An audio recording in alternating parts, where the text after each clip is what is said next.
Hello, and welcome to Virtual Investor Conferences.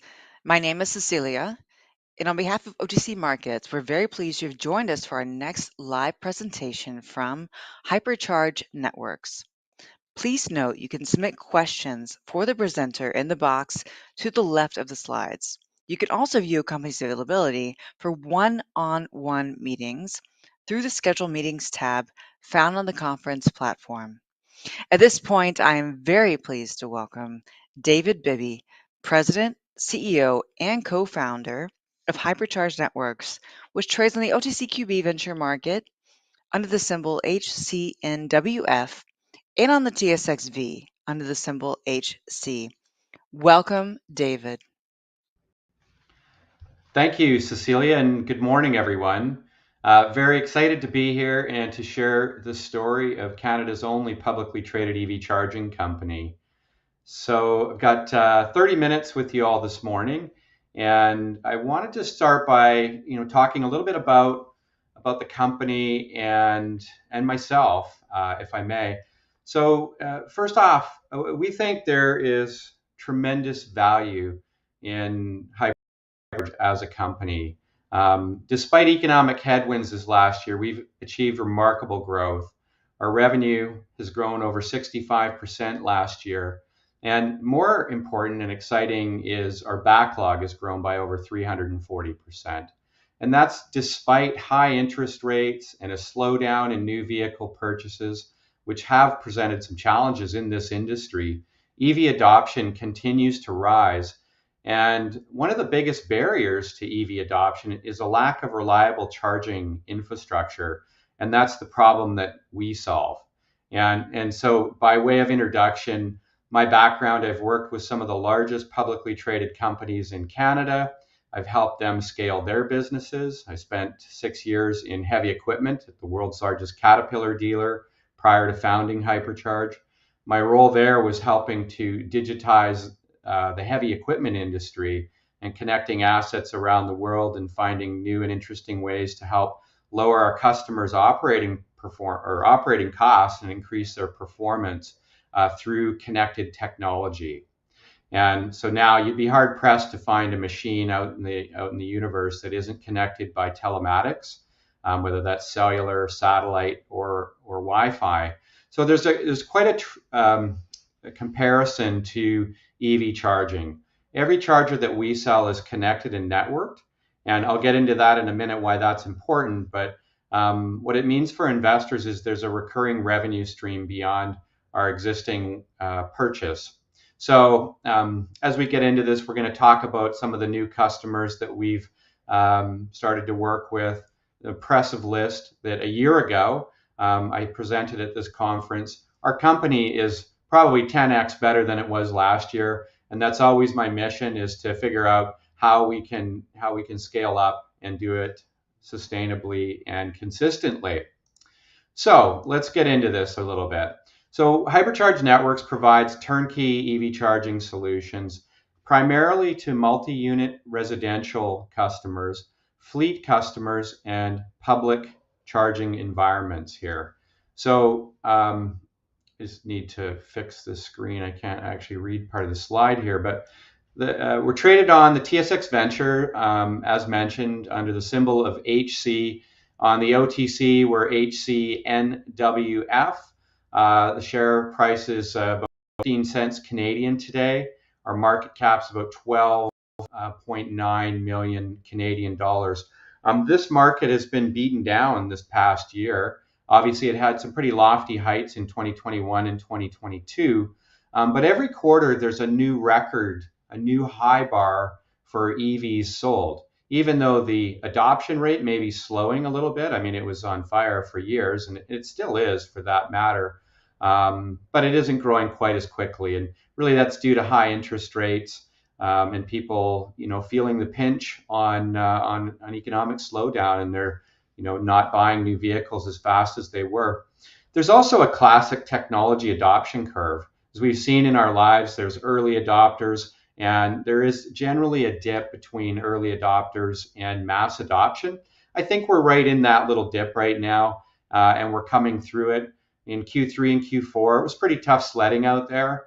for us as a company and for many of our customers, whether they're real estate developers or fleet managers. They were definitely trying to stretch their budgets as far as they could or defer expenses. That's changing now. So our vision here is really to be the brand synonymous with reliable EV charging, unrivaled customer experience.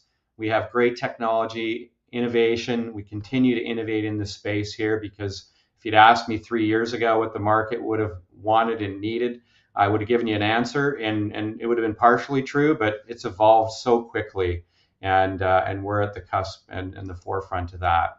So massive EV adoption is projected. It's still projected. It is happening. You can see here that by 2035 there'll be 14 million plus new vehicles on the road just in that year alone. We're at about 1.6 right now. We're based in Vancouver, Canada, British Columbia, which is number 1 or 2 in North America in terms of EV adoption. Next to California. I think we go back and forth between, which region is growing faster. At least 1 in 5 new vehicles sold are EVs in British Columbia. We're at about 8% adoption across Canada right now. And in the US, it's probably a little bit less than that. So there's huge compound annual growth coming. And as I said, despite maybe what you hear in the press, there's still tons of EVs being adopted. Every EV that's on the road needs somewhere to charge. And that is the problem that we solve, reliable EV charging infrastructure. That's really why I started the company. I was quite frustrated with the lack of reliable solutions out there. I have a previous background in telecommunications. I saw that adoption curve from dial-up internet to broadband internet. It's very similar in EV charging. It was tough early days to get your data downloaded. There was no live video. We had slow speeds, and same thing happens in the EV charging world. There's a lack of reliable infrastructure out there. People are worried about, where do I charge my car? How long will it take? Can I get where I want to go and back? And all of those challenges are being solved right now. So, and that's the big part of what we're doing. So by 2035, you're going to see 100 million EV chargers or not on the road, but in homes and in public settings. So we're still just coming out of the first inning of this industry here. Our mission is to accelerate the adoption of the electric vehicle and enable the shift towards a carbon neutral economy. When we started the company, we started as a hardware company and quickly evolved into a hardware plus software. So as I mentioned, every one of our chargers is networked, and that's important because we look after it to make sure it's available for customers. But we can also do unique things like dynamic load sharing in buildings, because one of the big challenges is there enough infrastructure at the building for all these chargers? I get asked that question all the time. Is there going to be enough? The grid can't handle it. And partially, yes, that's true, that there isn't enough supply right now. So the grid does need to be upgraded and buildings need to be upgraded. Our software allows us to actually tie into building management systems and dynamically load share. So because not everybody is charging at the same time, much like your cell phone, it isn't always at 0 or always at 100%. It's somewhere in the middle. And the way battery recharging works is it happens at different rates depending on how full the battery is. The first half charges much faster than the second half. So our software, as we went from hardware to hardware plus software, has a lot of unique IP in it that allows us to stretch that infrastructure and make it, more affordable for our customers to put these charging stations into their buildings. Of course, we always like them to future-proof so they can expand as more people buy cars. But it's an economic decision too. So we work with them on that on the design side. Then, after we added our software, we realized that we really need to provide services on top of this. So whether those are design services, they could be installation services. They're definitely support services when there are problems. So we have a trifecta of hardware plus software plus services. That's good for our customers, and it's great for our revenue over time. On the hardware side, we are hardware agnostic. We do not manufacture our own hardware. We work with some of the biggest hardware manufacturers in the world. And again, if you'd asked me 3 years ago what the industry needed, I could have had a pretty educated guess on the level 2 side because that's still very consistent. These are the chargers that live in condos and in your home. And they work very reliably and they're very affordable. Not a ton of innovation required here, but you do need them and you need them to work. Where we've gotten a lot of interest is in our fleet setting, where we're actually controlling those chargers on behalf of return to home fleet customers. So that's a unique use case for us. We also are starting to see some advertising revenue opportunities in that space. So level 2 is our bread and butter. It's the scale play. We've also introduced in Canada here carbon credits. So we can monetize carbon credits because electric vehicle charging is eligible for carbon credits. So we monetize those on behalf of our customers and rev share with them. We launched that in December of 2023, and we've had huge uptake on that. So it's been great. We also pivoted our business model in the tail end of 2023 to include DC fast charging. So we're known across Canada for our level 2 prowess. We're now working a lot with DC fast charging, primarily in auto dealers. All the auto dealers need fast chargers in their buildings because they, in order to sell cars, they need somewhere to charge them. One of the interesting technologies that we work with is what's called a battery buffered charger. So again, how do you stretch the grid? Well, what we're doing is we're using batteries to fill that battery on a 24/7 basis, and then it does it at a slower rate. And then as the drivers pull up, they can fast charge the vehicle, and that's helping offset the grid. It also helps offset time of use billing or demand charges that the utilities may put on a customer if they go over a certain consumption threshold. So it's called peak shaving. So, okay, let's keep going. Some of the milestones here for us as a company. We've sold over 3,000 stations across North America. We've delivered almost 2,000 of those to date. Our revenue in 2023 was 3.1 million. Remember that we only founded the company in mid 2021. We launched our platform in 2022, and then we're in revenue 3.1 million.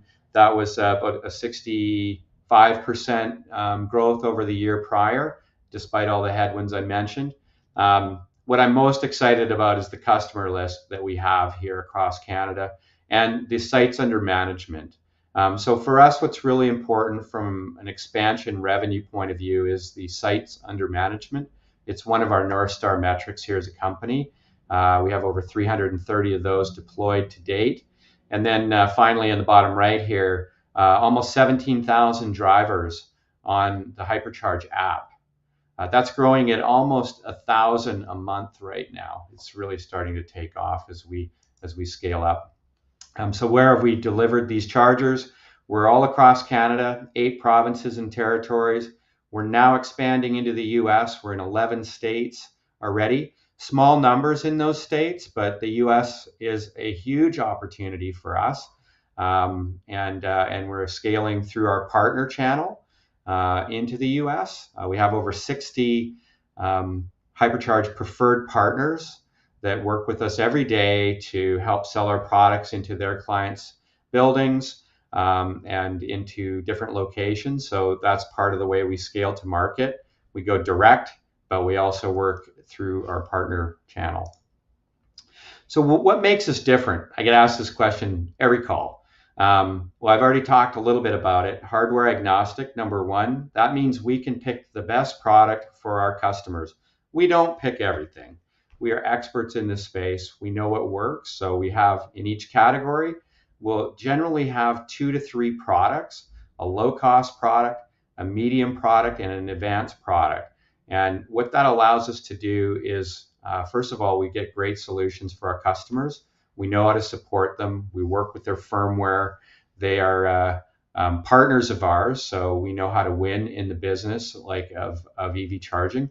The best part is, like, if you look at some of our peers, ChargePoint, Blink, some of the others out there that have to manufacture their own product, they have big supply chains. We've seen at least 3 hardware companies go bankrupt in the last year because they predicted huge growth and they got out in front of their skis with their factories, and the orders didn't come in time. We are just in time. We stock the fast moving products in our warehouse. For the level 3 high cost products, we don't stock those. Our customers fund those when they want those products. We take a deposit and then we build the product and we deploy the product. So we're very efficient from a cash to cash cycle as well. But more importantly, I was in Vegas a couple months ago at a huge fleet show. There was a football field full of hardware companies out there, really impressive. But I thought to myself, how many of them will be here in 5 years? And that's one of the challenges when you have a growing market like this. Even the big ones that could be there, will it be core to their business? And so for us, that really allows us to pivot very quickly. I mentioned battery buffered. A year ago, people weren't really talking about that the way they are now. So there's lots of innovation, and it's all wrapped by our professional services. I'm in the middle here. Beyond hardware, our software innovation. I talked a little about load sharing, but one of the other things that we do, handle all the billing. First of all, that's table stakes for us, handling billing, integrating with different payment gateways and systems like that. But what we also do is we integrate with other applications. So whether that's building management apps. So let's say you live in a condo, you have a fob, you can use your fob with our chargers, and we take care of everything in the background. If you have a parking app, we don't make you use our app and the parking app. You can just use the parking app because that's the one that you would normally use. So parking companies love us. Building management companies love us. Fleet management companies are starting to like us a lot too because we can help them improve their fleet planning. On top of that, our back end, we manage these devices 24/7. We collect near real-time data off them. We know if they're available. We know if there are issues. We have a 24/7 call center. And in many cases, like as we're looking through the logs, if there are issues, we'll call people. So I think the main point here is that we're continuing to innovate through software. And also, I already mentioned our partner network. So who are some of the customers that we're working with here? You've seen, if you look at our news releases, we've just announced, a couple that I'll pick out here, but they're all amazing on the developer side. Mattamy Homes is Canada's largest private home builder. They build over 8,000 properties a year. They put us through our paces for probably over a year now and have just selected us as their primary provider for EV charging. They're a great company. PCI Developments, we announced last year this King George Hub project for over 780 stations in one location. It's probably one of the biggest in Canada. There were 3 companies that put us through our paces there and selected us. We're now delivering on that revenue. We've deployed the first 200. I mentioned parking. We're working with the largest parking companies in North America now because we're adding value and we're going to market with their customers and our customers. There's a lot of overlap, so we think that's really going to be a huge, huge opportunity for us. And then the auto groups, I mentioned them already. We're starting to work with a number of those. And then finally, municipalities. The public charging space is just it's a massive, it's a big game hunting for us. There's lots of opportunity, but it takes a long time to win them over. But once you're in, they continue to buy. You're usually on a master standing offer list there. So those are some of the customers. Many of them weren't even here a year ago. So when our share price was over $1 and we were raising money at that price, we're 10 times the company we're today, 10 times the company we were then, as far as who we work with and the kind of repeat business we're getting. So I touched on this a little already. We've got hardware, software, and services. From an ownership model point of view, you can, as a customer, you can purchase or lease from us. So we do offer financing. And we also have recurring revenue. As I mentioned, everything we sell is networked and managed. In some cases, this part down at the bottom where it's Hypercharge owner operator, we will put the capex in if we think the site's really good and the customers doesn't want to put the capex up. We'll put the capex up, and we'll put those assets under management for us. So we see this company as a huge growth opportunity, and we're starting to deliver. A little bit more double clicking on the unit economics. Sometimes people ask me, how do you make money, like beyond just the high level? The dark blue box on the left here is the initial hardware purchase. Everything off to the right is initial incremental value after the initial sale. This is in the level 2 space. This is the ones that live in the condos. They live in the workplaces generally. We see a 3-to-1 ratio of incremental revenue after initial sale. And that's through services, through carbon credits, and incremental utilization. So we do make money on as drivers use them. So, and then finally here, as we look at the momentum as a company, we're continuing to grow. The dark orange is how much revenue we did. The light orange is actually the backlog. So we're thrilled with our backlog. That's growing every quarter, every month, every week, basically. And as I mentioned at the outset, over 300% growth in our backlog. Those are purchase orders. Those are contracts that we have. So our growth strategy, what are we going to do next? Increase our ports under management. We're scaling our professional services business because that adds complementary revenue. And we're continuing to develop our IP beyond just EV charging into energy management. So I'm going to pause there and I'm going to open it up for questions. I think I've got like 8 minutes here. So let's see, what questions do we have here? Sure. I've got a question here about the margins across different verticals. Great question. If you look at our financials over the last year, we're operating in the probably category leader in the space. They're north of 30%, right around there. But it is different. So level 2 are higher margin at level 2, much higher. We don't disclose specifics, but they're higher margin, but they're lower cost. So the higher GP dollars for us is actually in the level 3 space, and we're always working on improving the margins across the board. So we spend a lot of time on that. We're also working on the path to profitability. So that's a big part of what we want to do. We want to be EBITDA positive as a company, and a lot of what we do. GP dollars is our North Star metric here, so we're focused on that. Any M&A plans?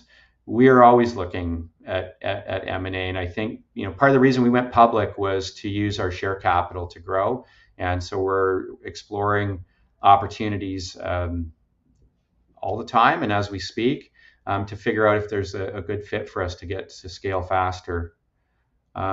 We have, what steps are being taken to avoid the pitfalls the EV space has experienced over the past 2 years? Well, I'm not 100% sure what that question specifically is trying to get at, but one of the key things we do as a company is we're a learning organization for sure, and I would say that there's been, let's talk about it in the context of acquisitions. We've looked at a couple of companies that have plowed a lot of capex into sites that don't flow cash. We're not buying those companies.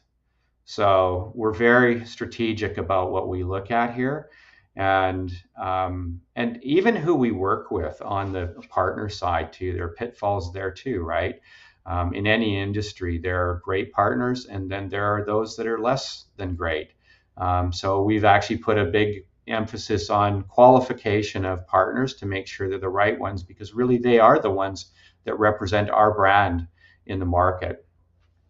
So I'm not sure if I really hit that or not, but those are a couple of ways. And again, we actually spend how we operate our company. We use what's called the enterprise operating system. We have our big rocks, which we set out every quarter, and we have our 3-year mission as a company. And we go through and make sure we're executing on those rocks every quarter. And if there are issues or gaps, or if we just got something wrong, if it isn't a priority, we adjust. So we're very nimble, but we're also really, really focused on going deep in the segments where we're winning. Let's see. Are we more focused on B2B with automakers or distributors? Today, it's automakers directly in that segment than distributors. I'll say that. Yeah. Okay, what else do we have here? Can we just sales and marketing channel? So the question is, can I discuss our sales and marketing channel strategy to drive new users to register drivers? Sure, I'd love to talk about that. We have a marketing team. We run campaigns that will to create inbound lead flow. We have over $48 million worth of qualified pipeline opportunities right now. We add about $1 million to $2 million a week. Some of it comes off, some of it goes on. We do that through outbound calling and inbound marketing. We're really starting to build a great brand. Like, what's fascinating to me and very exciting, I got an email from a company yesterday that we started talking to 2.5 years ago. We've been friendly, we talked to them. All of a sudden, they called up and they say, hey, we see what you're doing. We want to have a conversation. So part of it is, I always think marketing is about building awareness and becoming the authority in the market. We're building that brand. Sales is where we're actually focused on qualifying opportunities and making sure that it's the right fit for us and for the customer. And we're going after that, which you can see from the list that we have. It does take time, though, to build relationships, and so that's part of the big thing we're most excited about is our partner channel strategy. We're getting a lot of repeat business from our top channel performers or partners, and through some of the other affiliates that we have. So that's part of our channel strategy too, as well as use affiliates for referrals. There's a couple of those press releases on there, one specifically in Arizona. That was probably a year in the making. Now that company is bringing us business. We're working together to help them help their customers. So that was that one.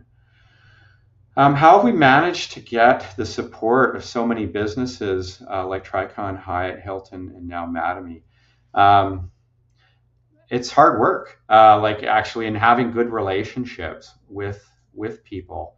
They usually start off small and they try you out somewhere, and if you do good, then they give you more business, and if you don't, they don't return your phone calls. So it's our team, quite frankly. It's 1,000% the people on our team. I'll give you one example, probably only have a minute left. Company in Manitoba, not the hotbed of EV adoption yet, but the company went to put the chargers in themselves, and we're okay with that through a partner. We supported them. Eventually what they did, though, and we said, look, we're here to help.